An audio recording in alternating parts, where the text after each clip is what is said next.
bloody Reiner Knizia, eh? See his name on a box and you're instantly convinced you're in for a good time. He has earned the title of greatest living game designer, and with the amount of classic games he's published, well, it's little wonder.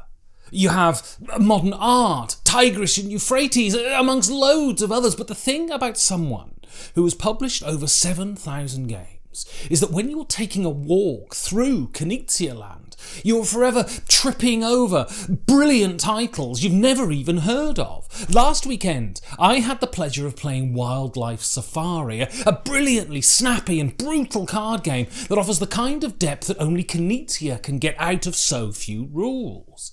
Thing is, though, there must be some shit ones, right? I mean, there must be his Rocky Raccoon. I've never played any, but they have to exist. I can tell you with cast iron certainty, though, there is one qualitative strata of Knizia games that most definitely exist, and that's the "yeah, that was good, I mean, fine, I mean, I didn't not enjoy it, you know, sure, yeah, I'd play it again, I suppose," kind of game. There are a lot of average Knizia games, and Sunrise Lane is one of them.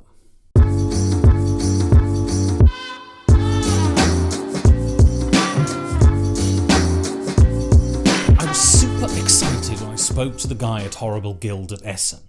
It was somewhat of an indictment on my research skills because they were publishing a new Knizia and I had absolutely no idea. Now, I love Knizia and I will give any new game he's publishing my attention.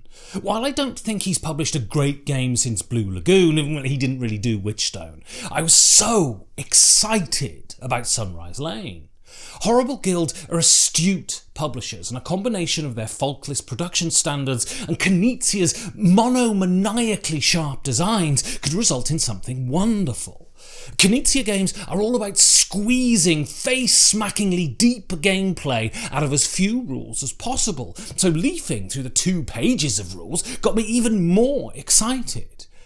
There are those who claim they can judge the value of a game by reading the rules. They're lying. You need to get the game out on the table first and rummage around inside it before you can appraise its quality, because games inhabit the body as much as the mind, and a rule book will never offer that level of tactility. Still, reading the rules and hearing the buzz around the internet that this was Knizia's Ticket to Ride got me rather excited.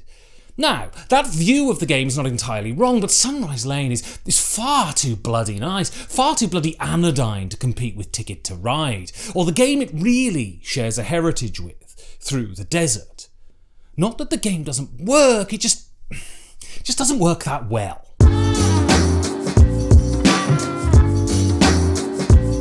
In Sunrise Lane, we take on the roles of property magnates in some never-existed revival period trying to populate a city block with property.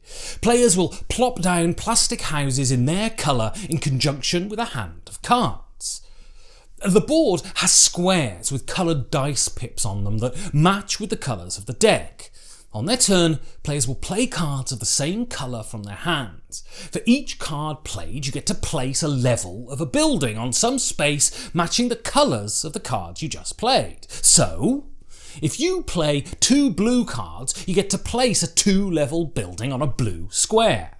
The pips on the space are multipliers for your score, so if the space has 2 pips and you place a 2-level building, you get 4 points. You can play multiple groups of cards from your hand, so placing multiple buildings on multiple spaces, scoring points for each placement. Also, once per turn, you can discard a card of any colour to place a park. You do this to leapfrog a space or to block the progress of those bastards around the table. Or you can place nothing and just draw 2 cards. You score points as you go, and at the end of the game, extra points are scored for the longest continuous line of buildings, and sections of the board score for the most spaces occupied and the highest number of high-level buildings. After this is done, the player with the most points wins.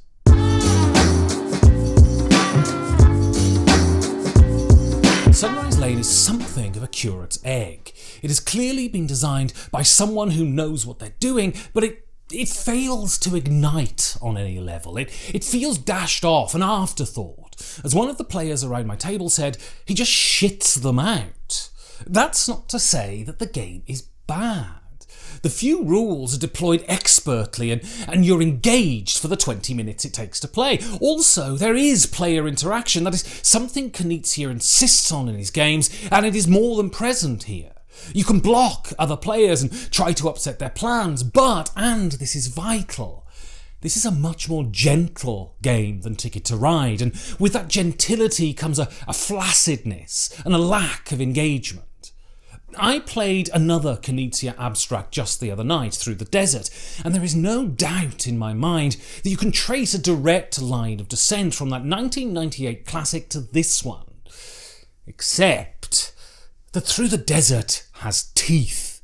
Within one round of play, constriction starts to set in and you become concerned whether you'll be able to play that wonderful turn that you had planned. There is so much tension in Through the Desert that you can bite down on it. Try to take a bite out of Sunrise Lane and you'll be chomping down onto air. Fundamentally, Sunrise Lane is just another functioning board game in a sea teeming with functioning board games. It suffers from a current trend in family games, that it's just too bloody nice. What Alan Moon understood in 2004 and Knizia throughout his entire career is that a great family game gives you dirt, easy rules that you can wield to geld the rest of your family. In Sunrise Lane, you can place basically anywhere and the disruption of your plans is barely a hurdle. If a game is to replace Monopoly on a family table at Christmas, it better be easy and vicious. Sunrise Lane is just easy. I wanted to love this game. Fundamentally though, it is just average. And in a world where Through the Desert and Ticket to Ride and a host of brilliant and nasty family games exist, well, average just isn't good enough.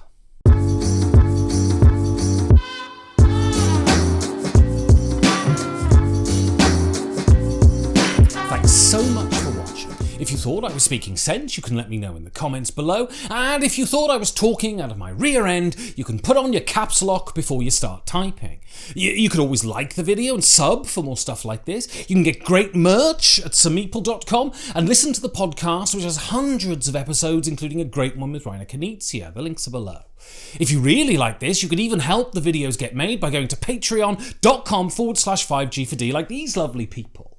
So thanks again, and catchphrase, catchphrase, catchphrase.